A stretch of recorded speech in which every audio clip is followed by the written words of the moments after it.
Hello guys, ನಾನು ನಿಮ್ಗೆ ತಿಳ್ಕೊಡಕ್ಕೆ ಬಂದಿದ್ದೀನಿ ನೋಡಿ. ನಿಮ್ಮದು ಕಳೆದು ಹೋದ ಅಥವಾ ಮಿಸ್ ಆದ ಎಲ್ಲಾದರೂ ನಿಮ್ಮದು ಪ್ಯಾನ್ ಕಾರ್ಡ್ ಕಳ್ಕೊಂಡಿರ್ತಾರೆ ನೋಡಿ.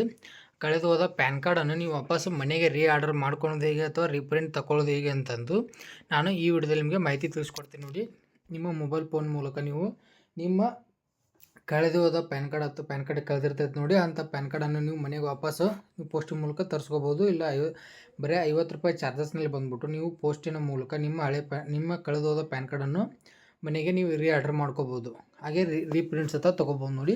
ಅದು ಹೀಗೆ ಅಂತ ಹೇಳ್ಕೊಡ್ತೀನಿ ನೋಡಿ. ಯಾರು ವಿಡಿಯೋ ಸ್ಕಿಪ್ ಮಾಡಿಬಿಡಿ ನೋಡಿ. ಇನ್ನೂ ಯಾರೆಲ್ಲ ನನ್ನ ಯೂಟ್ಯೂಬ್ ಚಾನಲ್ಗೆ ಸಬ್ಸ್ಕ್ರೈಬ್ ಮಾಡಿದ ವಿಡಿಯೋ ನೋಡ್ತಾ ಇದ್ದೀರಾ, ಪ್ಲೀಸ್ ಸಬ್ಸ್ಕ್ರೈಬ್ ಮಾಡ್ಕೊಳ್ಳಿ. ಹಾಗೆ ಬಾಜುಕಿರೋ ಬೆಲ್ ಬಟನ್ ಕ್ಲಿಕ್ ಮಾಡೋದು ಮರಿಬೇಡಿ ನೋಡಿ. ಫಸ್ಟಿಗೆ ಬಂದುಬಿಟ್ಟು ಗೂಗಲ್ನಲ್ಲಿ ಬಂದುಬಿಟ್ಟು ಪ್ಯಾನ್ ಕಾರ್ಡ್ ಅಂತ ಸರ್ಚ್ ಮಾಡಿ. ಪ್ಯಾನ್ ಕಾರ್ಡ್ ರೀಪ್ರಿಂಟ್ ಅಂತ ಸರ್ಚ್ ಮಾಡಿ ನೋಡಿ, ತೋರಿಸ್ತಾ ಇದ್ದೀನಿ. ಪ್ಯಾನ್ ಕಾರ್ಡ್ ರೀಪ್ರಿಂಟ್ ಅಂತ ಮಾಡಿ ರೀಪ್ರಿಂಟ್ ಅಂತ ಸರ್ಚ್ ಮಾಡ್ಕೊಳ್ಳಿ.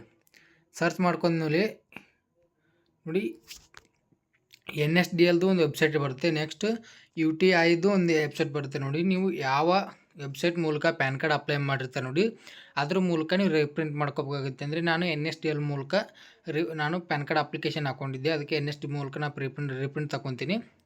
ನೆಕ್ಸ್ಟ್ ನೋಡಿ, ಇಲ್ಲಿ ನೋಡಿ ಪ್ಯಾನ್ ಕಾರ್ಡ್ ನಂಬರ್ ಹಾಕ್ಬೇಕಾಗುತ್ತೆ. ನಿಮ್ಮದು ಹಳೆ ಪ್ಯಾನ್ ಕಾರ್ಡ್ ಎಲ್ಲಾರು ಪ್ಯಾನ್ ಕಾರ್ಡ್ ನಂಬರ್ ಇದ್ದೇ ಇರುತ್ತೆ ನಿಮ್ಮದು. ಆ ಪ್ಯಾನ್ ಕಾರ್ಡ್ ನಂಬರನ್ನು ಫಸ್ಟಿಗೆ ಇಲ್ಲಿ ಎಂಟರ್ ಮಾಡ್ಕೋಬೇಕಾಗುತ್ತೆ ನೋಡಿ. ಪ್ಯಾನ್ ಕಾರ್ಡ್ ನಂಬರ್ ಎಂಟರ್ ಮಾಡ್ಕೊಂಡು next Aadhaar card number individual ಇರುತ್ತೆ ನೋಡಿ. ಅದು ನಿಮ್ಮದು Aadhaar card number and PAN card ಹಾಕೋಬೇಕಾಗುತ್ತೆ ನೋಡಿ, ಕಂಪಲ್ಸರಿಯಾಗಿ ಹಾಕ್ಕೊಳ್ಳಿ. ಅದು ಆದ ನಂತರ ನಿಮ್ಮದು ಡೇಟ್ ಆಫ್ ಬರ್ತನ್ನು ಸೆಲೆಕ್ಟ್ ಮಾಡ್ಕೋಬೇಕಾಗುತ್ತೆ ನೋಡಿ. ತೋರಿಸ್ತಾ ಇದ್ದೀನಿ ನೋಡಿ. ಡೇಟ್ ಆಫ್ ಬರ್ತು ಅಂದರೆ ಮಂತ್ ಇಯರ್ ಅಷ್ಟೇ ಸೆಲೆಕ್ಟ್ ಮಾಡ್ಕೊಳ್ಳಿ.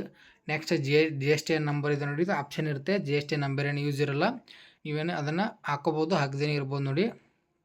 ನೆಕ್ಸ್ಟ್ ಕೊಟ್ಬಿಟ್ಟು ಐ ಅಗ್ರಿ ಕೊಟ್ಬಿಟ್ಟು ನೀವು ಇಲ್ಲಿರುತ್ತೆ ನೋಡಿ, I am a robot ಅಂತ ಇದೆ ನೋಡಿ. ಇದನ್ನು ಕ್ಲಿಕ್ ಮಾಡ್ಕೊಂಡು ರೈಟ್ ಮಾಡ್ಕೊಂಡು ಇರ್ತೈತಲ್ಲ, ಸಬ್ಮಿಟ್ ಅಂತ ಮಾಡ್ಕೋಗುತ್ತೆ. ಅಷ್ಟು ಡೀಟೇಲ್ಸ್ ಎಲ್ಲ ಫಿಲ್ ಮಾಡಬೇಕಾಗುತ್ತೆ ನೋಡಿ. ನಾನು ಇವಾಗ ಮಾಡ್ಕೊತೀನಿ ನೋಡಿ. ಅಷ್ಟು ಡೀಟೇಲ್ಸ್ ಹಾಕೊಂಡ್ಬಿಟ್ಟು ಸಬ್ಮಿಟ್ ಅಂತ ಮಾಡ್ಕೋಬೇಕಾಗುತ್ತೆ ನೋಡಿ. ಎರರ್ ಬಂದುಬಿಡ್ತು, ಒಂದು ನಿಮಿಷ ಕೆಲವೊಂದು ಟೈಮ್ಸ್ ಎರರ್ ಬರುತ್ತೆ. ಎರರ್ ಬಂದಮೇಲೆ ವಾಪಸ್ ಅದನ್ನೇ ಹಾಕ್ಕೊಳ್ಳಿ. ಮತ್ತೆ ಬಂದುಬಿಟ್ಟು ಫಿಲ್ ಮಾಡ್ಕೊಳ್ಳಿ ನೋಡಿ. ಮತ್ತೆ ಫಿಲ್ ಮಾಡ್ಕೊಂಡು ಸಬ್ಮಿಟ್ ಅಂತ ಮಾಡ್ಕೊತೀನಿ ನೋಡಿ. ಸಬ್ಮಿಟ್ ಮೇಲೆ ಬಂದುಬಿಟ್ರೆ ನನ್ನದು ಡೀಟೇಲ್ಸ್ ಎಲ್ಲ ಶೋ ಆಗಕತ್ತೆ ನೋಡಿ.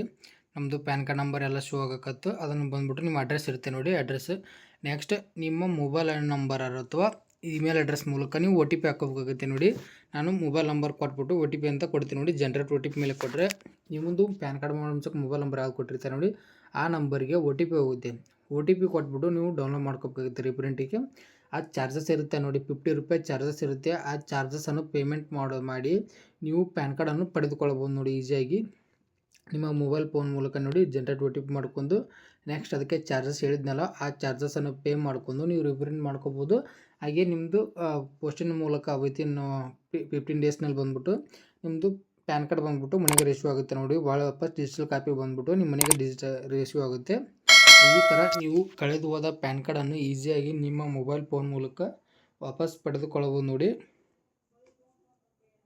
ಇದೆಲ್ಲ ಈಸಿಯಾಗಿ ಪಡೆದುಕೊಳ್ಬೋದು ನೋಡಿ. ಹಾಗೆ ಮಾಹಿತಿ ಇಷ್ಟ ಆಗಿದ್ದರೆ ವಿಡಿಯೋಕ್ಕೆ ಒಂದು ಲೈಕ್ ಮಾಡೋದು ಮರಿಬೇಡಿ.